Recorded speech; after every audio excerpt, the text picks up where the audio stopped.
So for equipment, it's essentially everything we've accumulated during our project. So our pot, our leaves, our soil, our macrame, and we have some extras like all the stuffing, as well as our needle and thread.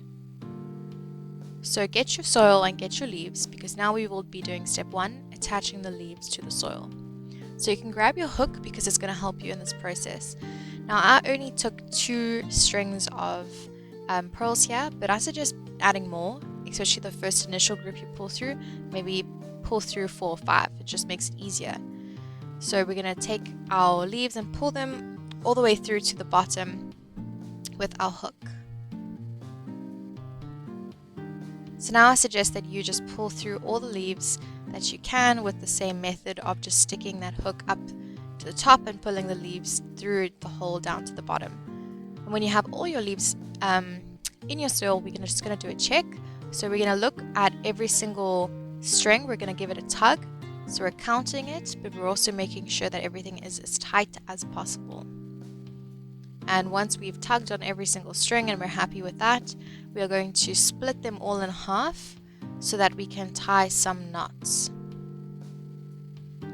So you could tie maybe 2 or 3 knots. I wouldn't tie 1 knot. We want the bulb of our knots to be larger than the hole in the soil so that nothing can move or get pulled out.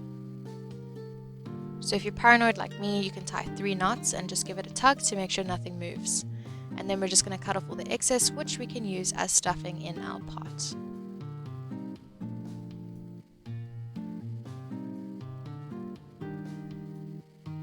Now, in order to sew everything together, I'm just making a knot in my needle and thread. So I'm just taking the thread after, obviously it's gone through the needle, and I'm just making a knot at the end. But I'm making sure this knot is quite thick because I don't want the knot to come out in any point in time. So step 2 is attaching our soil to the pot using a needle and a thread. So we also want to collect our stuffing here. A lot of people cut up their yarn. If you're just using yarn as stuffing, they cut it up previously, but I just kind of leave mine at whatever length the strings are at, and I'm going to stuff it into the base of the pot and push it down as much as I can because I don't want these threads to be getting in the way while I'm weaving everything in. So I push it right down to the base, and now we're going to grab our soil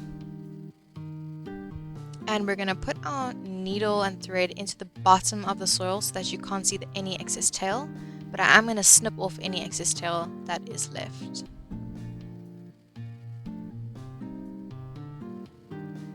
A huge tip for this process is if you've ever pulled your thread out, you're going to stick your needle back in that exact same space that thread is so that you can never see the thread.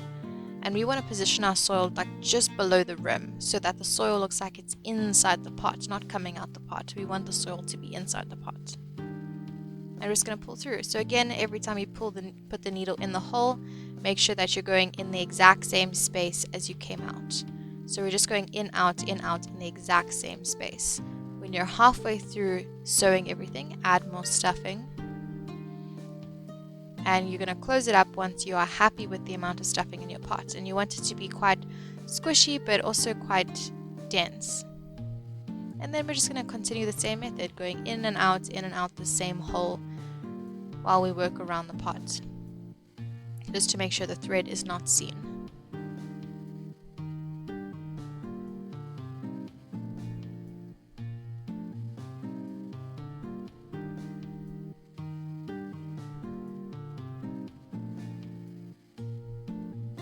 And right at the end, I'm going to stick my needle in and push it right into the middle of the soil because this is where I'm going to do my ending off knot. So I'm just catching a tiny bit of soil at the top there, pulling it through, leaving a circle, and then going into the circle and pulling my needle through, and that creates a knot. And I'm going to do 2 knots because I am paranoid that everything will come out. So I do 2 little knots with my thread, I cut it off, and I'm going to stick my hook into the pot to pull through the thread to make sure everything is invisible.